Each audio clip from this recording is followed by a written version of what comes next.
μέσω του PMI. Βλέπω πολύ ωραίους. Βλέπω και την Ελισάβετ. Καλησπέρα, Ελισάβετ, Γιώργο, Τζεβελέκο, Τζεκάκης. Ο Τζεκάκης είναι εδώ για την υποστήριξη για ακόμα μία φορά και τον ευχαριστώ πάρα πολύ. Ευδοξία, Νίκο, Βαλατσέ, καλησπέρα, καλησπέρα. Σας λέω ότι αυτό που ακούγατε τόση ώρα δεν ήταν μέσα στην εκδήλωση. Δεν ήταν μέρος της εκδήλωσης. Ξεκινήσαμε μια συζήτηση με τον αγαπητό Σπύρο πριν περίπου 20-25 λεπτά και ήταν τόσο ωραία η συζήτηση. Δηλαδή πραγματικά παίρναμε τέτοια συμπυκνωμένη εμπειρία μέσα από έναν μεστό λόγο και κατανοητό λόγο, που πραγματικά είπαμε με τον Γιώργο να ανοίξουμε τις πύλες και να συνδεθούν όλοι για να ακούσουν όλοι αυτά που λέει ο Σπύρος. Οπότε, γιατί πρέπει και επίσημα να ξεκινήσουμε, Σπύρο, την εκδήλωση, παίρνω για μισό λεπτό παίρνω το λόγο. Σήμερα έχουμε την τιμή να φιλοξενούμε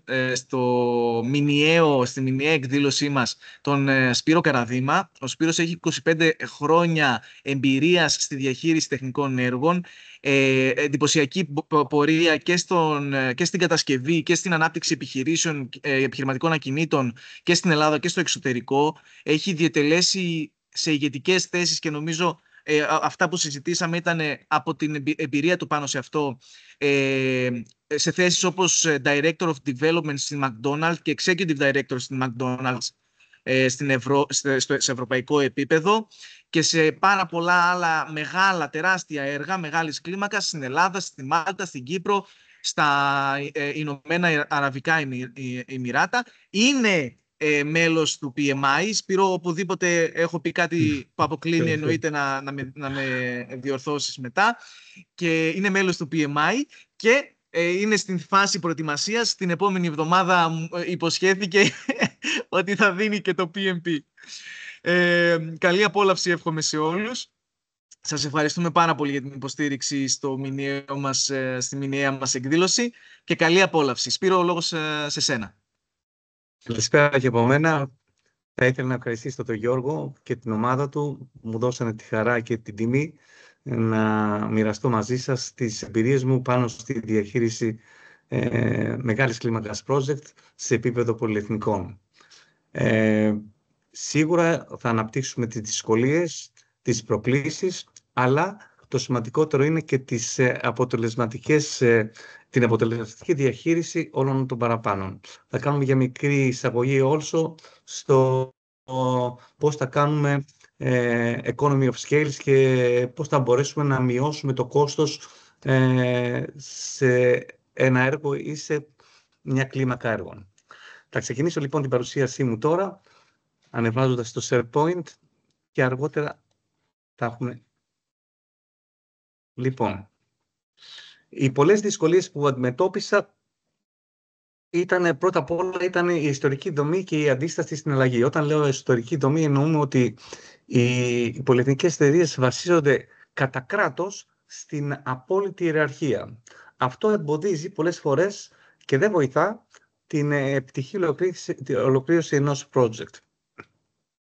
Η διαφορά κουλτούρας, αυτό είναι ακόμα πολύ σημαντικό.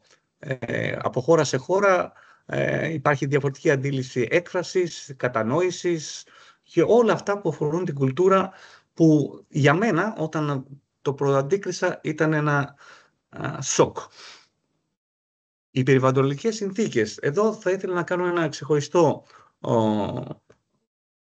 μια ξεχωριστή μνήα. Τι εννοώ, για να γίνει περισσότερο κατανοητό, εννοώ τις καιρικές συνθήκες. Δηλαδή, όταν θέλουμε να κάνουμε μια ανάπτυξη σε μια χώρα όπως οι Βαλτικές, η Λιθουανία, η Λεττονία, η Εστονία, θα πρέπει να λάβουμε υπόψη στις καιρικές συνθήκες που επικρατούν. Δηλαδή, αν θέλουμε να λάβουμε υπόψη μας ότι από τον Νοέμβριο μέχρι τον Μάρτιο είναι σχεδόν αδύνατο να κάνεις project, να κάνεις εξκαφή, λόγω του χιονιού. Έχει τόσο πολύ κρύο, μπορεί να φτάσει και -35. Οπότε πρέπει να το συνεκτιμήσουμε στον προγραμματισμό του έργου μας. Η προσαρμοστικότητα στις διαφορετικές δομές. Αυτό είναι πάρα πολύ δύσκολο. Όπως σας έλεγα και πριν, υπάρχει ιεραρχική δομή, υπάρχουν σαφείς βαθμίδες, όμως υπάρχει και μητροϊκή Matrix, όπου όλοι οι εργαζόμενοι πολλές φορές ριπορτάρουν σε πολλούς διαφορούς προϊσταμένους. Ο διαφορετικός τρόπος διαχείρισης των project. Αυτό πάλι ήταν ένα... με λίγα λόγια, τι θέλω να δώσω σε αυτό, ότι συνήθως οι πολιτικές εταιρείες δεν χτίζονται για να κάνουν έργα, να κατασκευάσουν. Ο μεγαλύτερος στόχος τους είναι το operation. Πάει να πει ότι τα development department είναι υποστελεχωμένα και πολλές φορές και όχι κατάλληλα εκπαιδευμένα. Όταν λοιπόν έχετε η ώρα της ανάπτυξης, τότε αυτό το βρίσκουμε μπροστά μας. Βλέπεις ότι αλλιώς διαχειρίζεται ένα project η Ρουμανία, αλλιώς διαχειρίζεται ένα project η Λετονία, αλλιώς η Μάλτα και αλλιώς η Ελλάδα. Δεν υπάρχει ομοιογένεια και αυτό δημιουργεί πολύ μεγάλο πρόβλημα στη λήψη αποφάσεων. Συγγνώμη. Τα νοητικά πλαίσια, ακόμα ένας παράγοντας. Άλλη νομοθεσία που υπάρχει στη Ρουμανία, άλλη νομοθεσία που υπάρχει στη Λετονία, άλλη διαδικασία που υπάρχει στη Μάλτα, άλλη διαδικασία που υπάρχει στην Ελλάδα. Και εδώ θα ήθελα να κάνω focus λίγο στην Ελλάδα, ότι ναι, μεν μπορεί να βγαίνουν οι άδειες μέσα σε ένα μήνα, αλλά τα utilities μπορεί να σου κάνουν και ένα χρόνο. Δηλαδή να πάρεις ρεύμα πολλές φορές είναι αδύνατον όταν χρειάζεσαι υποσταθμό. Μπορεί να περιμένεις και 7 μήνες. Οπότε τι χρονικό προγραμματισμό πρέπει να κάνεις, πώς θα μπορείς να εκτιμήσεις αυτές τις δυσκολίες που δεν τις ελέγχεις πια, δεν είναι στο χέρι σου. Ναι, μεν η κυβέρνησή μας έχει κάνει στην Ελλάδα άλματα να μπορείς να καταθέσεις και να πάρεις την άδειά σου μέσα σε 20 μέρες, αλλά όλα τα άλλα είναι άλλα τα προβλήματα. Όταν θα πρέπει να πας στη ΔΕΗ, θα πρέπει να πας με ραντεβού. Όταν θα πρέπει να μεταβιβάσεις και να κάνεις ένα υποσταθμό, πρέπει να υπογράψεις συμβόλαιο. Είναι τόσες πολλές δυσκολίες που είναι πολλές φορές και πολύ high risk κάποιος να μπορεί να κάνει μια μεγάλη ανάπτυξη στην Ελλάδα. Όταν λέω ανάπτυξη, τι εννοώ? Να κάνει κατασκευές. Η γλώσσα επικοινωνίας, ακόμα challenge. Η γλώσσα επικοινωνίας είναι στα αγγλικά. Όμως σε καμία από αυτές τις χώρες δεν είναι mother language. Τι πάει να πει αυτό? Εγώ χρησιμοποιώ πολύ σκληρή αγγλική γλώσσα. Ο Λετωνός χρησιμοποιεί διαφορετική γλώσσα. Οπότε μία έννοια που μπορεί να πω μπορεί να παρεξηγηθεί, μπορεί να μην ερμηνευτεί σωστά. Αυτό είναι ένα πρόβλημα. Η διαφορετική αντίληψη για το management. Εδώ είναι το χαοτικό. Η πολυεθνική εταιρεία στο management, στο development management, είναι ένα ξεχωριστό κεφάλαιο. Όλοι νομίζουν ότι αυτό που κάνουν είναι το σωστό. Είναι πολύ δύσκολο να τους πείσεις ότι, ξέρετε κάτι, αυτό που κάνετε δεν είναι σωστό. Δεν λειτουργεί έτσι η κατασκευαστική αγορά. Πάμε τώρα στις προκλήσεις. Η πρόκληση είναι πώς θα πρέπει να κάνουμε παρακίνηση των εργαζομένων. Είναι πολύ σημαντικό και αυτό. Επίσης, η εξάλληψη της οργανωτικής πολυπλοκότητας. Δηλαδή, εδώ θέλω να μείνω λίγο παραπάνω. Είναι με ποιο τρόπο λοιπόν θα μπορέσεις να επιτύχεις και να έχεις λιγότερα επίπεδα διοίκησης, να μην μπορούν να υπάρχει η επικάλυψη των ρόλων και να υπάρχει και η σαφήνεια των διαδικασιών. Η προώθηση των κοινών οργανωτικών στόχων. Όλοι αυτοί που εργάζονται στον οργανισμό πρέπει να έχουν την ίδια κατεύθυνση. Πολύ δύσκολο και αυτό. Η συνεργασία μεταξύ διαφορετικών ομάδων. Αδύνατον. Είναι τόσο πολύ μεγάλος ο ανταγωνισμός που η συνεργασία μεταξύ των χωρών είναι πάρα πολύ δύσκολο, εκτός και αν μόνο τους ζητηθεί. Δηλαδή αυτό που λέμε το business collaboration μεταξύ των κρατών είναι σχεδόν αδύνατον. Η αποτελεσματικότητα στη λήψη αποφάσεων είναι και αυτό ένα challenge. Γιατί όπως σας είπα και πριν, υπάρχει μια κάθετη ιεραρχία και οργάνωση και είναι πολύ δύσκολο να υπάρχει λήψη αποφάσεων. Γιατί φανταστείτε τώρα ότι όλες οι αποφάσεις, σημαντικές αποφάσεις, ακόμα και των χωρών, παίρνονται από έναν executive director, ανάλογα τη θέση του. Μπορεί να είναι executive director operation, μπορεί να είναι executive director of development. Όταν μιλάμε για ανάπτυξη, όλες οι αποφάσεις θα πρέπει να έχουν approval από τον executive development director. Η ανάπτυξη κοινής εταιρικής κουλτούρας. Challenge. Εδώ πάμε πια στην ολοκλήρωση του project με βάση το τρίπτυχο quality, time και budget.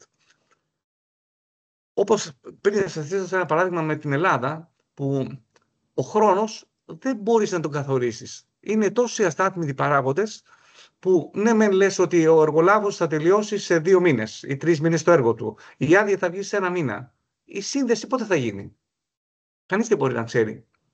Είναι ένα τεράστιο πρόβλημα. Τώρα πάμε να μιλήσουμε λίγο για τις αποτελεσματικές πρακτικές. Εδώ είμαστε στο συνδυασμό της οριζόντιας και κάθετης διαχείρισης του project. Είναι αυτό που μίλαγα πριν με τον Γιώργο, ότι θα πρέπει να εφαρμόσουμε hybrid management model. Δηλαδή, θα πρέπει να υπάρχει οργάνωση, αλλά από εκεί και κάτω θα πρέπει η ομάδα να χειρίζεται τις καταστάσεις μόνη της.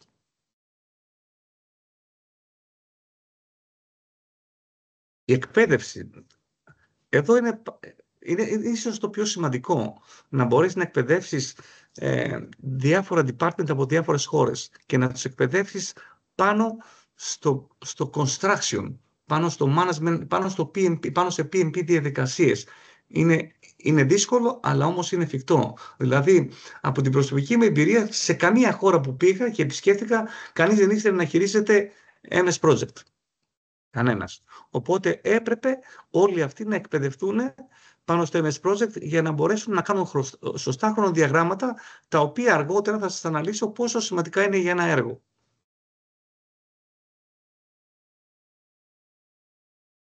Κοινό μοντέλο διαχείρισης έργων. Αυτό τι θέλω να πω σε αυτό, ότι θα πρέπει να υπάρχει ένα μοντέλο για όλους να είναι το ίδιο. Να υπάρχουν οι ίδιες φόρμες, να υπάρχουν οι ίδιοι φάκελοι, να υπάρχουν τα ίδια feasibility software, τα MS Project, να είναι όλοι να δουλεύουν με ένα ακριβώς μοντέλο. Πώς θα γίνονται τα report σου, όλα αυτά θα πρέπει να είναι διαχειρίσιμα. Εδώ, όπως σας είπα και πριν, θέλω να σταθώ σε αυτό το κομμάτι. Είναι ότι έλεγα το πρόβλημα για τις πολυεθνικές εταιρείες, ότι υπάρχει πολύ μεγάλη ανταγωνιστικότητα μεταξύ των μελών. Δεν μοιράζονται πληροφορίες. Για το λόγο αυτό, δημιούργησα ένα Common Project Library, το οποίο, όπως θα δείτε, υπάρχουν φακέλοι με όλα τα στάδια, feasibility study, office, bidding contract documents, drawings, specification, time scales, financial monitoring, Panthers, phones, progress photographers. Όλα αυτά είναι σημαντικά, γιατί η κάθε χώρα μπορεί να μπαίνει μέσα και να μπορεί να παίρνει όλες τις πληροφορίες που χρειάζεται για την υλοποίηση του έργου της. Εφόσον λοιπόν πριν ήταν δύσκολο να υπάρχει επικοινωνία, και επειδή δεν υπήρχε επικοινωνία, δεν υπάρχει επικοινωνία και οι λόγοι είναι πολύ μεγάλοι, είναι ανταγωνιστικοί οι λόγοι, γιατί όλοι θέλουν να ανέβουν στην ιεραρχία, όλοι θέλουν να δείξουν πόσο φοβεροί και τρομεροί είναι. Έτσι, με αυτόν τον τρόπο υπάρχει μια εξασφαλίζει τη σωστή και άμεση ενημέρωση, χωρίς να υπάρχει το παράθυρο της επικοινωνίας. Μέσα σε αυτό στο φάκελο του SharePoint που δημιούργησα με τον IT, υπήρχε και ένα library που είχε όλες τις προδιαγραφές, όλα τα specification, τα guidelines του οργανισμού, όπως το design, το decor, τα flow, kitchen equipment. Δηλαδή, με αυτόν τον τρόπο είχαμε απόλυτη διαφάνεια, αποτελεσματικότητα και λιγότερο χρόνο έρευνας. Αυτό είναι κάτι το πολύ ιδιαίτερο. Αυτό ήταν ίσως το πιο σημαντικό, αυτή η διαφάνεια. Εδώ έχουμε ένα pipeline. Τι πάει να πει όμως πραγματικά ένα pipeline? Πλέον εδώ αλλάζει το mindset. Η αναφορά μας δεν περιορίζεται στο έργο του τμήματος, αλλά επεκτείνεται στο σύνολο του έργου, το οποίο αφορά την πλήρη ένταξη λειτουργίας για την επίτευξη της κερδοφορίας. Δηλαδή, σε ένα project δεν είναι μόνο το development department που αφορά την κατασκευή του. Σε ένα project, λοιπόν, εισέρχονται όλα τα department της εταιρείας με διάφορα project. Τι πάει να πει αυτό? Έχουμε το IT. Το IT, λοιπόν, τι πρέπει να κάνει? Θα πρέπει να τοποθετήσει τα kiosk, τις ταμιακές μηχανές, να βάλει τα menu boards, να προγραμματίσει. Έχουμε το HR, πρέπει να κάνει τις προσλήψεις. Το operation, πρέπει να κάνει το training στους εργαζόμενους. Το marketing, πρέπει να κάνει την αναγγελία, πρέπει να βγάλει τις προσκλήσεις, πρέπει να κάνει τα εγγένεια. Το supply chains, πρέπει να προγραμματίσει πότε θα εφοδιάσει το κατάστημα για να λειτουργήσει. Το financial, σίγουρα πρέπει να υπάρχει προγραμματισμός του cash flow, έτσι ώστε να μπορεί να ανταπεξέλθει στις πληρωμές των εργολάβων, των προμηθευτών, των υπεργολάβων και γενικά. Εάν δεν υπάρχει κατάλληλη ροή, αυτό εννοεί κατάλληλη ροή, να μην υπάρχει άνοιγμα, ταυτόχρονο άνοιγμα. Τότε υπάρχει πολύ μεγάλο πρόβλημα στην λειτουργία της εταιρείας. Για φανταστείτε, σας λέω και πάλι, το IT να πρέπει να ανοίξει 3 καταστήματα ταυτόχρονα. Αδύνατον. Ή το marketing να κάνει γένεια ταυτόχρονα σε 3 καταστήματα. Αυτό τι θα χρειαζόταν? Θα χρειαζόταν περισσότερο εξειδικευμένο προσωπικό και σίγουρα θα χρειαζόταν και πολύ μεγαλύτερο κόστος. Έτσι λοιπόν, αυτό είναι το α και το ω στην οργάνωσή μας, για να μπορέσουμε να είμαστε αποτελεσματικοί και να υλοποιήσουμε το στόχο γενικά της εταιρείας. Ένα project δηλαδή δεν είναι project κατασκευαστικό σε μια πολυεθνική. Είναι ένα project που συμμετέχουν όλοι. Και αν δεν υπάρχει κατάλληλη ροή και το κατάλληλο flow, τότε υπάρχουν σοβαρά προβλήματα να μην πετύχουμε το στόχο μας. Κοινές εκδηλώσεις μεταξύ διαφορετικών χωρών. Εδώ είναι πολύ σημαντικό η συμμετοχή όλων των στελεχών σε τέτοιες εκδηλώσεις, κατά προσωπική με άποψη, για 3 διαφορετικούς λόγους. Το ταξίδι είναι μέρος μιας επιβράβευσης στο εξωτερικό. Η αντίληψη, πρώτα απ' όλα, με ένα ταξίδι υπάρχει η αντίληψη της διαφορετικότητας της κουλτούρας της εκάστοτε χώρας. Δεν προσφέρεται για το team building. Εδώ θα ήθελα να κάνω μια ιδιαίτερη αναφορά στη σπουδαιότητα του ταξιδιού για να φορτίσω λίγο το κλίμα. Και θυμάμαι τι μου είχε πει ο δάσκαλός μου όταν ήμουν 7 χρονών, που γεννήθηκα σε ένα ορεινό χωριό στην ορεινή Δωρίδα. 3 παιδιά στο σχολείο, χωρίς ρεύμα. Το μόνο μου μέλημα ήταν να πάω να παίξω. Μου είπε λοιπόν: Σπύρο, να θυμάσαι, κάθε βιβλίο και κάθε ταξίδι που κάνεις, και πρέπει να λάβεις υπόψη σου ότι γεννιόμαστε σε ένα σκοτεινό δωμάτιο. Με αποτέλεσμα, κάθε βιβλίο και κάθε ταξίδι που κάνεις θα πηγαίνει στο πατζούρι και θα βγαίνει μια γρίλια και θα μπαίνει μέσα φως.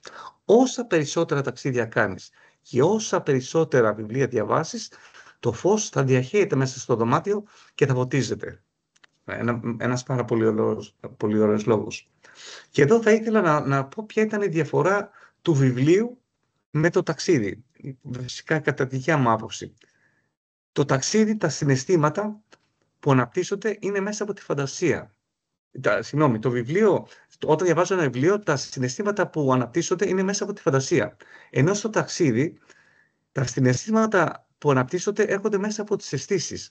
Με αποτέλεσμα να είναι πολύ πιο έντονες και να ριζώνουν μέσα στη συνείδησή μας. Αφού έκανα αυτή την παρένθεση, να προχωρήσουμε. Δίκαιη πολιτική επιβράβευσης. Αυτό είναι πολύ σημαντικό, γιατί θα πρέπει να είμαστε δίκαιοι και πολλές φορές δεν είμαστε δίκαιοι, γιατί υπάρχουν αυτοί που λέμε οι φίλοι μας που θέλουμε να τους προμοτάρουμε. Θα πρέπει να είμαστε απόλυτα δίκαιοι με όλους. Και μάλιστα το πιο σημαντικό δεν είναι το μπόνους ή η αύξηση ενός μισθού. Το πιο σημαντικό είναι η αναγνώριση, που πολλές φορές είναι η σκάλα της φιλοδοξίας για την αναρρίχηση στην ιεραρχία.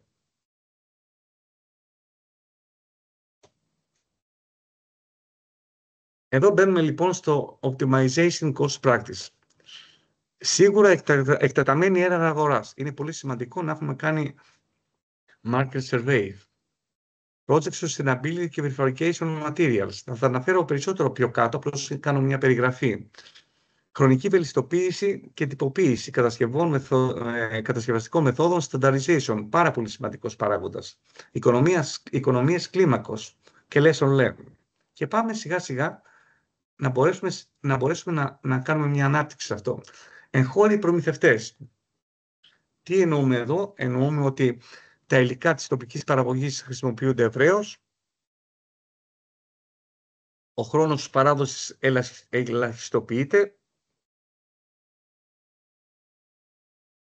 Επίσης, εδώ πρέπει να συμπληρώσουμε ότι υπάρχει η άμεση επικοινωνία με τους προμηθευτές οι οποίοι είναι εγχώροι, face to face, μπορώ να τον βρω, μπορώ να τον επισκεφτώ. Μπορώ επίσης, η συντήρηση είναι πολύ πιο μικρή, αν είναι εγχώριος ο εργολάβος ή ο προμηθευτής ή ο υπεργολάβος ή ο συντηρητής.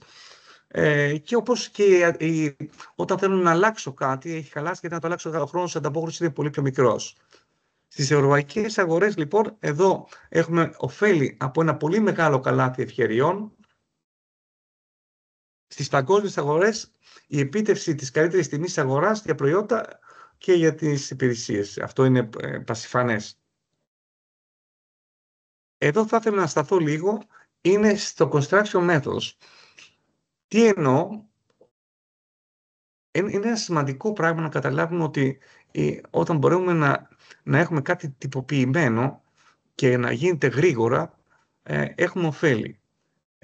Όταν ανέλαβα εγώ, όλες οι κατασκευές γινόταν με σκυροδέτηση. Βλέποντας ότι η χρονική καθυστέρηση, ότι να ολοκληρώσει ένα έργο ήθελε 6 μήνες, αυτό τι δημιουργούσε? Δημιουργούσε πολλά προβλήματα και μεγάλη καθυστέρηση.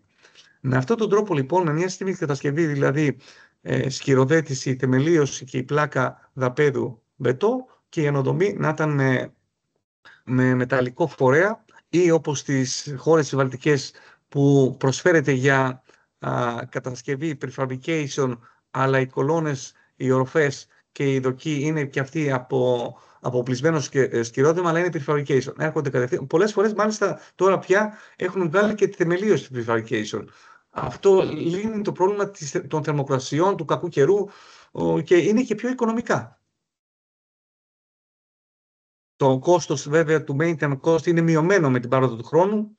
Υπάρχει ένας άλλος παράγοντας, είναι ότι έχουμε recycle και reduce τόσο του μεταλλικού σκελετού όσο και των όψεων. Δηλαδή, ακόμα και στο recycle, αν περάσουν 20 χρόνια, έχω όφελος από την πώληση σε κιλό του μετάλλου.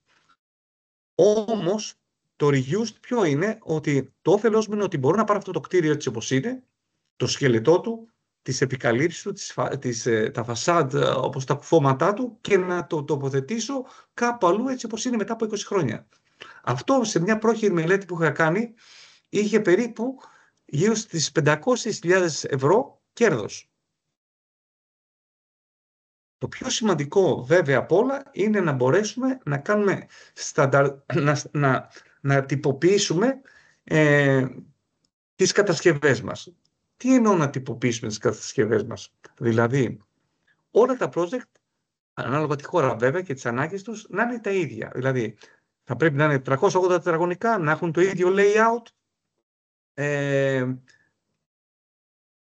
ανάλογα βέβαια τη χώρα, γιατί πρέπει να λάβουμε υπόψη μας και τα κανονιστικά πλαίσια. Δηλαδή, σε κάποιες χώρες θα πρέπει να υπάρχει ένας χώρος για να βάζουν το boiler. Στην Ελλάδα δεν έχουμε. Ή σε άλλες χώρες θα πρέπει να υπάρχει ένας άλλος χώρος. Να υπάρχει τυποποίηση το project από χώρα σε χώρα, αλλά να είναι όλα τα ίδια. Αυτό δίνει πολλά ωφέλη. Αργότερα θα δούμε πώς θα κάνουμε economy of scales. Εδώ λοιπόν πάμε στα long-term agreements with main suppliers and contractors. Έχει ένα κόστος, ένα όφελος περίπου 10%, αλλά δεν είναι μόνο αυτό. Εδώ πρέπει να χρησιμοποιήσουμε όλη τη δύναμή μας στη διαπραγμάτευση που μας δίνει το brand name, η οικονομική δυνατότητα, η ποσότητα βέβαια των παραγγελιών, καθώς και το ποιος κάνει τη διαπραγμάτευση. Είναι όσο ψηλά στην ιεραρχία είναι πιο ιδανικά, γιατί τελικά αυτός είναι ο decision maker. Εδώ όμως υπάρχει και το εξής. Όταν υπάρχει ομαδοποίηση των παραγγελιών, δηλαδή αν πάρουμε 6 χώρες που έχουν να κάνουν στο σύνολό τους 50 project το χρόνο και πηγαίνει κάθε χώρα μόνη της και ζητάει μία έκπτωση από το εκάστοτε εργοστάσιο και λέει, κοιτάξτε να δείτε, εγώ έχω να βάλω 10 κουζίνες.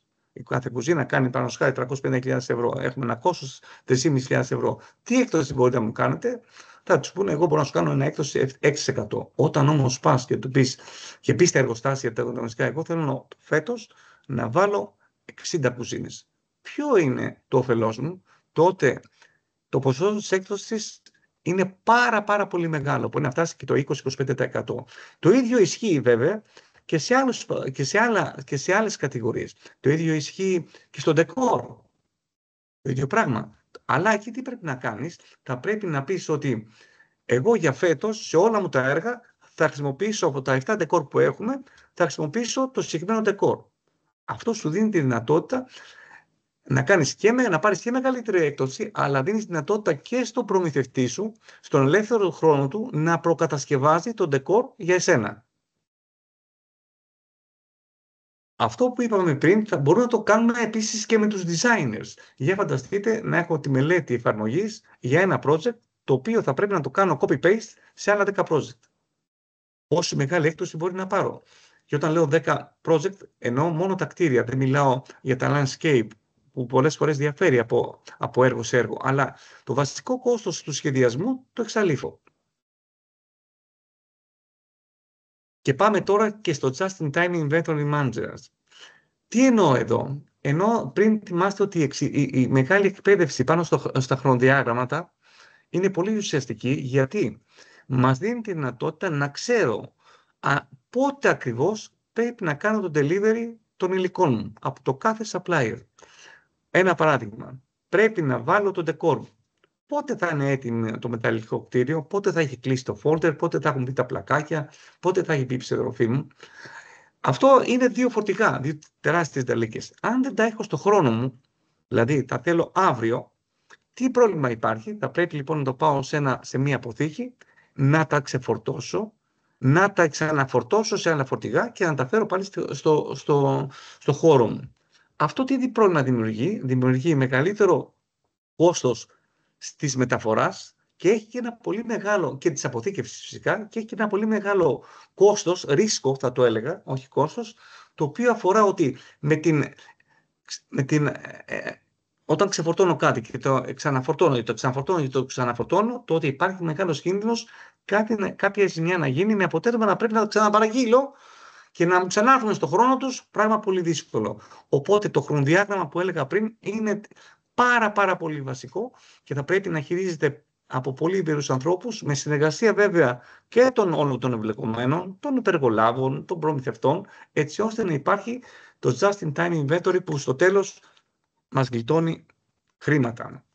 Και φτάνουμε στα συμπεράσματά μας, που είναι πια ότι η βαθιά γνώση της τοπικής και ευρωπαϊκής παγκόσμιας αγοράς είναι βασική προϋπόθεση. Οι μακροπρόθεσμες συμφωνίες είναι ο κύριος παράγοντας της επιτυχίας.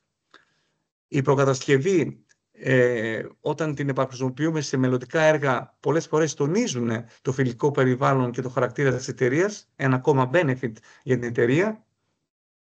Η τυποποίηση των μεθοδολογιών και των λεπτομεριών της κατασκευής είναι ακόμα ένας παράγοντας επιτυχίας, και το lesson φυσικά είναι μια διαδικασία που βελτιώνει την επικοινωνία και τη λήψη των αποφάσεων. Σας ευχαριστώ. Η παρουσίασή μας ολοκληρώθηκε, είναι στη διάθεσή σας για οποιαδήποτε απορία ή να συζητήσουμε οτιδήποτε άλλο χρειάζεται.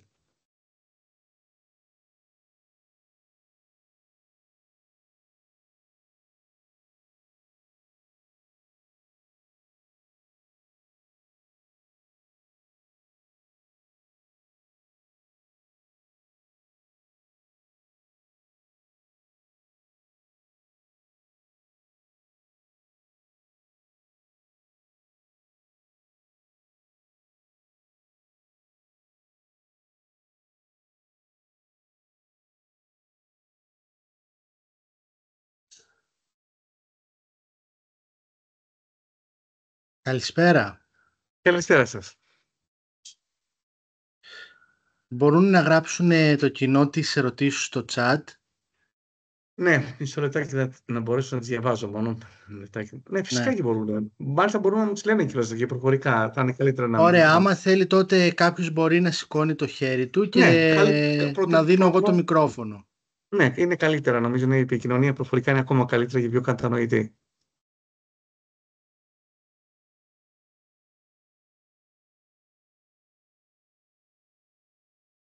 Λοιπόν, έχουμε μία ερώτηση Κυρία Γκολφινοπούλου, θα σας δώσω το λόγο.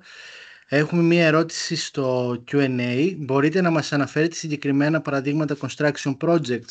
Η έννοια του construction project είναι πολύ γενική. Ευχαριστώ.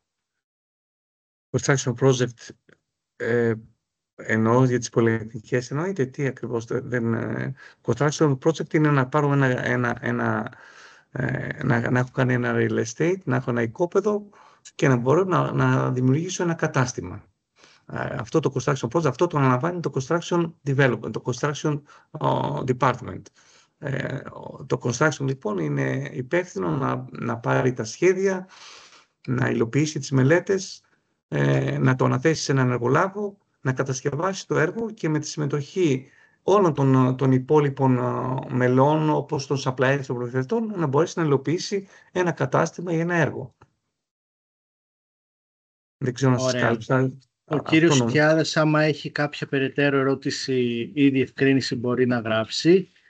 Κυρία Γκολφινοπούλου, σας έχω δώσει μικρόφωνο, οπότε μπορείτε να ανοίξετε το μικρόφωνο για να κάνετε. Καλησπέρα σας. Καλησπέρα σας. Από όλα αυτά τα πολύ ενδιαφέροντα που είπατε, θα με ενδιαφέρει λίγο να ακούσω περισσότερα για το πρώτο στάδιο που είπατε, για το dictatorship, και αντέχει η άπερ-διοίκηση την αναμενόμενη μουρμούρα που σίγουρα θα ακολουθήσει, εκτιμώ. Ακούστε, για να μπορέσεις να έχεις ένα τέτοιο ρόλο, θα πρέπει να είσαι στο upper management. Για να μπορέσεις να εφαρμόσεις ένα τέτοιο style, δεν μπορεί να το εφαρμόσεις όταν είσαι στη μεσαία κατηγορία. Πρέπει να είσαι στο upper management. Μόνο τότε μπορεί να αλλάξεις το style. Να πεις, παιδιά, αυτό είναι, προχωράμε έτσι, καλά τα λέτε, αλλά θα κάνετε αυτό που λέω. Βέβαια, αυτό το style πρέπει να αλλάξει μετά, όταν τους εκπαιδεύσεις, όταν τους οργανώσεις, όταν τους καθοδηγήσεις. Αυτό το style δεν μπορεί να μένει έτσι, θα πρέπει να γίνει servant. Και αργότερα θα πρέπει να γίνει χαρισματικό. Δηλαδή να δίνεις τη θέση σου, να προωθείς τον κόσμο, να τον βοηθάς να αναπτυχθεί, να λες μια κουβέντα για να καταλάβουν ακριβώς τι λες. Να είσαι leader. Στην πραγματικότητα leader. Αλλά το dictator πρέπει, μόνο έτσι μπορεί να το κάνεις, αλλά μόνο αν είσαι στο upper management. Δηλαδή πρέπει να είσαι σε θέση executive director. Ιδάλλως δεν μπορεί να το κάνεις. Δεν ξέρω αν σας κάλυψα.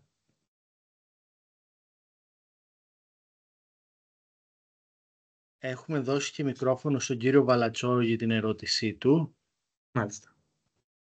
Καλησπέρα και από μένα. Καλησπέρα σας. Λοιπόν, έχω μια έτσι αρκετά γενική ερώτηση που έχει σχέση με τις πολυεθνικές εταιρείες στον κατασκευαστικό τομέα. Έχω παρατηρήσει ότι σε βάθος χρόνου οι πολυεθνικές εταιρείες χάνουν σταδιακά την ταυτότητά τους και ουσιαστικά απορροφώνται από την τοπική πραγματικότητα.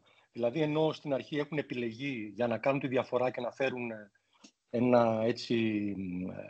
ένα governance αρκετά πιο προηγμένο, ουσιαστικά δηλαδή γίνεται πια, ας πούμε, άλλος ένας consultant μέσου μεγέθους.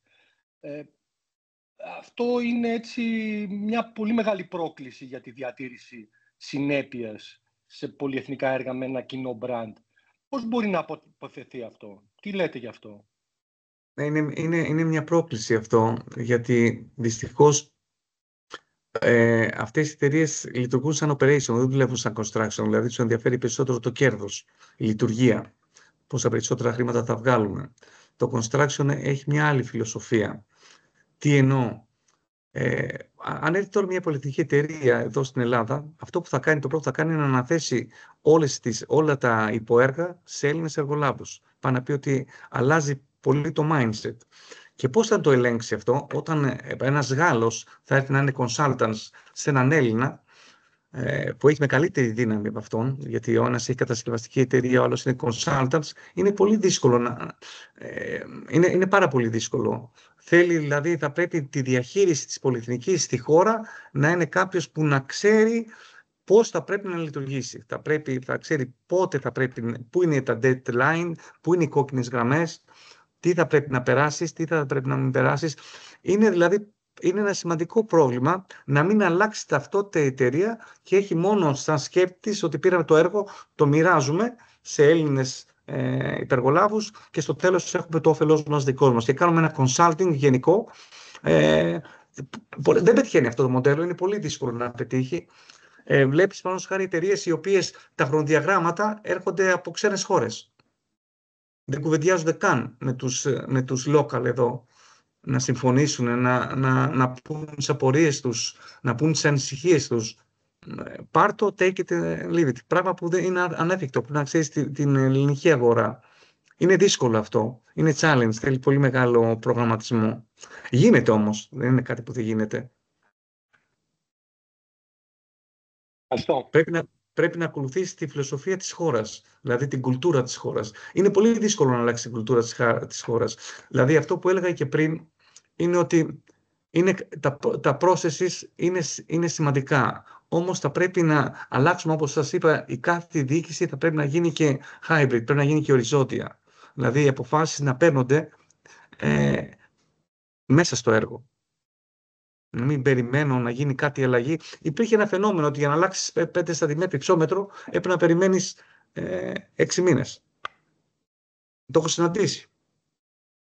Να πάει στο surveyor, να το δώσει στο project construction, στο site engineer, ο site engineer να το δώσει στο construction director, ο director να το δώσει στο development και ο development να περιμένει την απάντηση από το board για τα 5 εκατοστά που μπορεί να έχει ένα κόστος 200.000. Οι 6 μήνες όμως περάσανε, χωρίς να υπάρχει απόφαση. Ωραία. Λοιπόν, τώρα συνεχίζουμε. Θα έχουμε 3 ερωτήσεις μάλλον στο Q&A και μετά θα δώσω τον λόγο στον κύριο Τζαϊάκου και στον κύριο Λαζαράτο. Σε συνέχεια της ερώτησης του κυρίου Σκιάδα σχετικά με την έννοια του construction project, πρόσθεσε ένα σχόλιο και λέει: ασχοληθήκατε με κατασκευή οικειών, πολυκατοικιών ή ασχοληθήκατε με κατασκευή δρόμων, φραγμάτων κτλ? Όχι, έχω ασχοληθεί περισσότερο στο κτηριακό. Έχω φτιάξει νοσοκομεία, έχω φτιάξει και δρόμο βέβαια, αλλά δημόσια κτίρια εδώ στην Ελλάδα. Το τελευταίο έργο ήταν να φτιάξουμε έναν ουρανοξύστη. Περισσότερο κτηριακός είμαι, δεν είμαι υποδομών. Αυτό που έχω κάνει στην καριέρα μου σαν construction manager, είχα πάνω από project construction manager, ήμουν πάνω από 20 χρόνια, αλλά ήμουν περισσότερο κτηριακός. Ωραία, ευχαριστούμε. Τώρα, ο κύριος Καραγιώργος ρωτάει αν η αγορά υλικών είναι καλύτερο να γίνεται από την τοπική αγορά ή αγορά κεντρικά για να πετυχαίνουμε καλύτερη τιμή και καλύτερα procurement processes. Ναι, αυτό είναι πολύ σχετικό. Εξαρτάται από την ποσότητα, την ποιότητα. Εξαρτάται.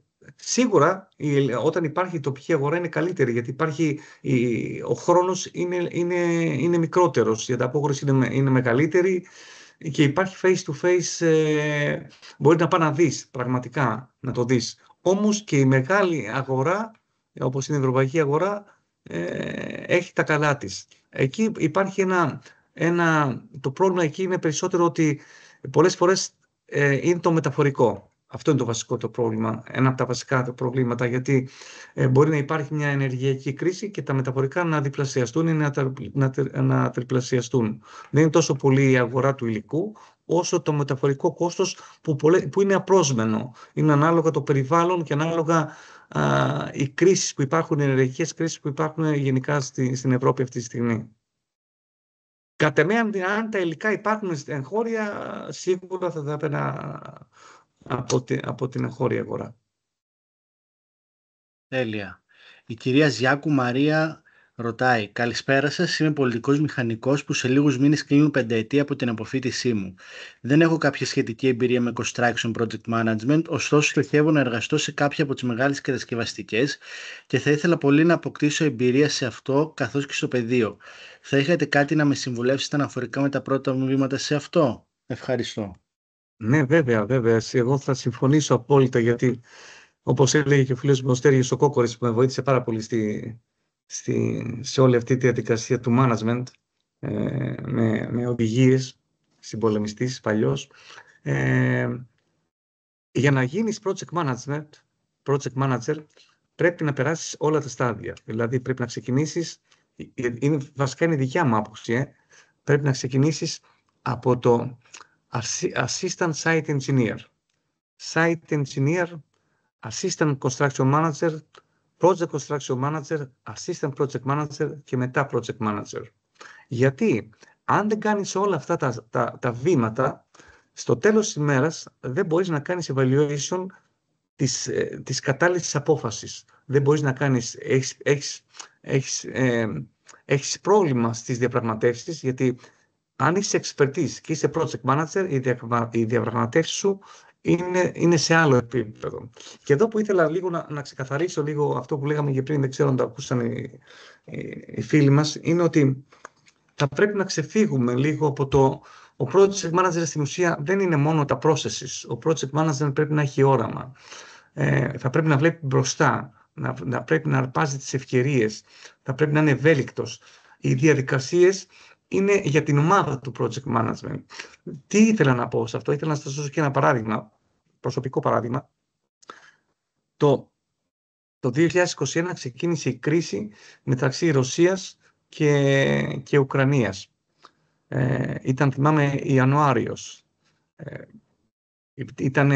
Μόλις είχε ξεκινήσει η κρίση, οπότε σκεπτόμενος ότι τι θα γίνει τώρα, πρέπει να κάνουμε ένα risk management για το στρατηγικό μας στόχο που είναι να ανοίξουμε 100 καταστήματα φέτος ή 50 ή 70, δεν θυμάμαι πόσο ήταν. Πώς θα μας επηρεάσει? Πήρα λοιπόν ένα στρατηγό, φίλο μου, τον κύριο Τερτσάκη, το Χρόνη, και του λέω, Χρόνη μου, σε παρακαλώ πάρα πολύ, στείλε μου ένα risk management να βλέπω ποιες είναι οι πιθανότητες να γίνει, να μην γίνει σύραξη, πόσο καιρό θα γίνει και τα λοιπά. Όντως μου έστειλε ένα ρίσκο το οποίο είχε μόνο 10% ρίσκο να γίνει πόλεμος. Όμως εκεί σε αυτό το ρίσκο εγώ έπρεπε να επενδύσω. Και τι έκαναν λοιπόν? Όπως ξέρουν οι περισσότεροι, δεν ξέρω αν το ξέρουν όλοι, ότι όταν κάνουμε μία εισαγωγή η οποία είναι από την Αμερική, συνήθως εμείς έτσι κάναμε στα μεγάλα εργοστάσια, δηλαδή που παράγουν κουζίνες και τα λοιπά. Μία κουζίνα, παραδείγματος χάρη, έκανε 350.000 ευρώ. Από τα 350.000 ευρώ, τα 250 ήταν buy-out, δηλαδή ερχόντουσαν από την Αμερική. Η πληρωμή γίνεται πάντα όταν παραλαμβάνεις και γίνεται με την εκάστοτε ισοτιμία που ισχύει εκείνη τη στιγμή. Εκείνη την περίοδο λοιπόν η ισοτιμία ήταν 1,10 έναντι στο δολάριο.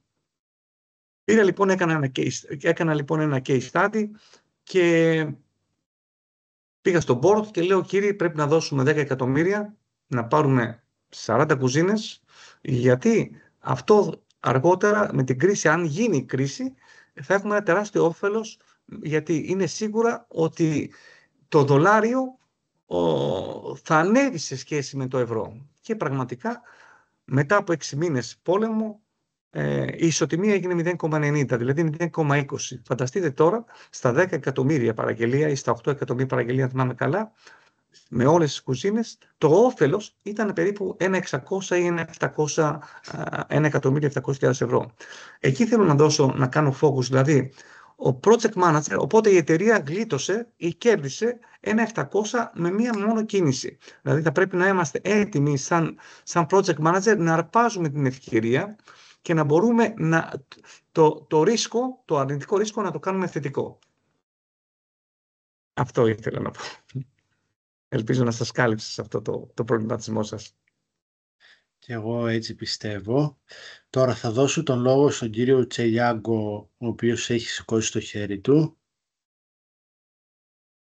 Έχετε μικρόφωνο, μπορείτε να μιλήσετε. Καλησπέρα κύριε Καραδίμα, Τσελιάγκος Δημήτρης. Καλησπέρα σας. Ήθελα να σας ρωτήσω, να σας πω την αλήθεια, βέβαια έχετε ασχοληθεί περισσότερο με κτηριακά. Αυτό το πράγμα συνεπάγεται συγκεκριμένα permits, συγκεκριμένες συνθήκες, συγκεκριμένη τήρηση του χρονοδιαγράμματος.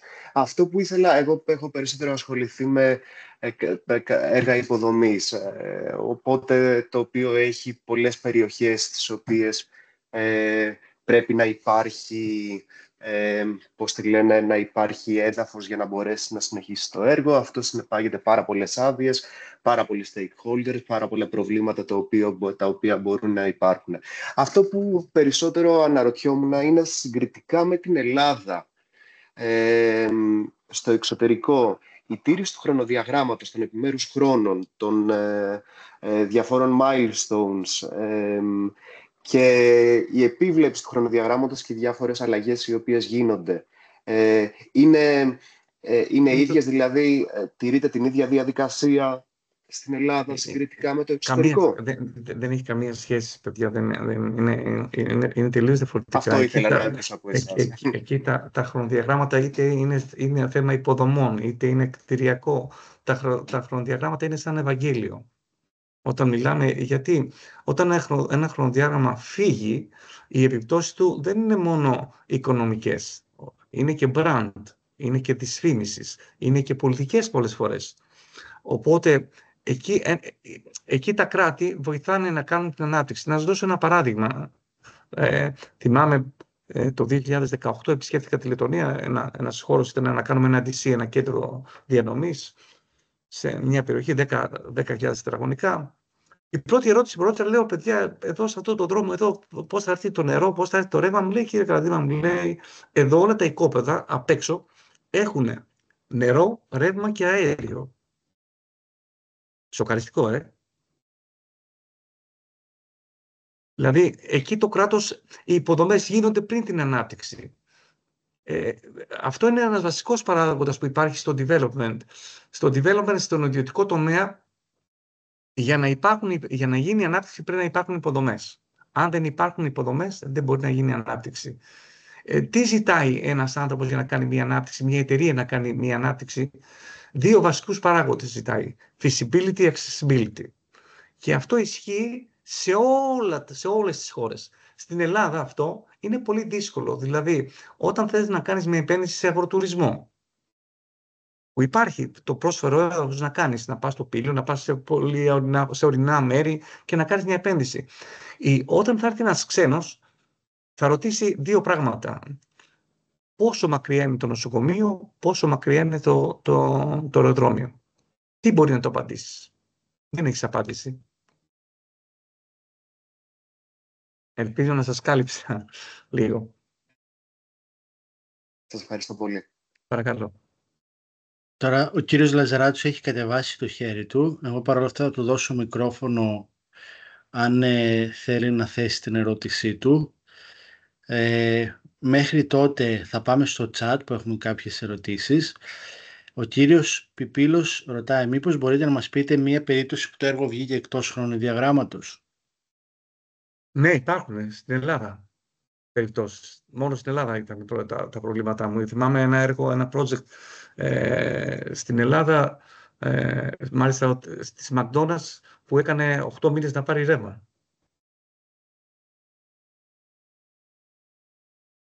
Πώς να το υπερασπίσεις αυτό? Πώς μπορείς να πεις ότι μπορεί να το υπερασπίσεις όταν δεν είναι στο χέρι σου όλες οι διαδικασίες? Αυτό που σας είπα, στην Ελλάδα το μεγαλύτερο πρόβλημα είναι τα utilities. Δεν είναι οι επιδοτήσεις, δεν είναι ούτε καν η κατασκευαστική εταιρεία. Το πρόβλημα είναι τα utilities. Πώς θα έχεις νερό, πώς θα έχεις αποχέτευση, πώς θα έχεις ρεύμα. Είναι τρεις παράγοντες οι οποίοι δεν μπορείς να τους υπολογίσεις. Όταν πας στη ΔΕΗ και δεν σε δέχονται, πρέπει να πας με ραντεβού. Όταν πας να κάνεις, φανταστείτε να πουλιέται οικόπεδο και να είναι μπροστά στη Μεσογείο και να μην υπάρχει αποχέτευση, να μπορεί να συνδέσεις το δίκτυό σου. Όταν πήγαινα και τα έλεγα στον board, αυτό θυμάμαι, δεν μπορούσαν οι άνθρωποι να καταλάβουν τι τους έλεγα. Μου λέγανε, μα πώς μπορείς να το υπερασπίζεις αυτό το πράγμα? Στο εξωτερικό δύσκολα να φύγεις από το... και αν φύγεις από το χρονοδιάγραμμα θα είναι ημερών. Δηλαδή μου έχει τύχει να φύγεις από το χρονοδιάγραμμα 3-4 ημέρες. Ένα έργο θυμάμαι στην Εστονία, που εκεί έχουν πολύ μεγάλο... Εκεί το πρόβλημά τους με τα utilities είναι ότι οι ηλεκτρολογικοί πίνακες παραλαμβάνονται από το δημόσιο. Δηλαδή έχετε έλεγχος και εκεί γίνει μια μικρή καθυστέρηση. Γενικά όλα τα άλλα τα έργα, τα κατασκευαστικά, γιατί σας λέω και πάλι είναι Ευαγγέλιο, αλλά υπάρχει το κανονιστικό πλαίσιο που σου επιτρέπει να μην ξεφύγεις από το χρονοδιάγραμμα.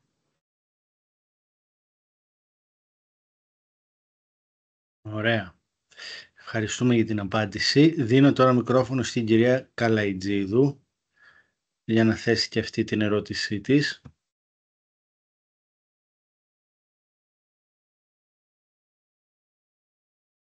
Μας ακούει, κυρία? Ναι. Ευχαριστώ πάρα πολύ. Ευχαριστούμε πολύ για την ωραία παρουσίαση. Εγώ θα το πάω ένα βήμα παραπέρα αυτό που συζητούσαμε στην προηγούμενη ερώτηση. Εγώ βασικά είμαι μηχανικός του δημοσίου και ήθελα να ρωτήσω, θεωρείτε ότι αυτή η μη απόκλιση από το χρονοδιάγραμμα των κατασκευών οφείλεται και στην καλύτερη οριμότητα των μελετών, δηλαδή το ότι τα χρονοδιαγράμματα είναι πιο πραγματικά σε σχέση με τα έργα στην Ελλάδα? Αυτό είναι βασική πρόταση. Δηλαδή, πρέπει να υπάρχει μελέτη εφαρμογής. Δηλαδή, εδώ βγαίνουν οι άδειες οικοδομής με ένα layout, με μια κάτωψη.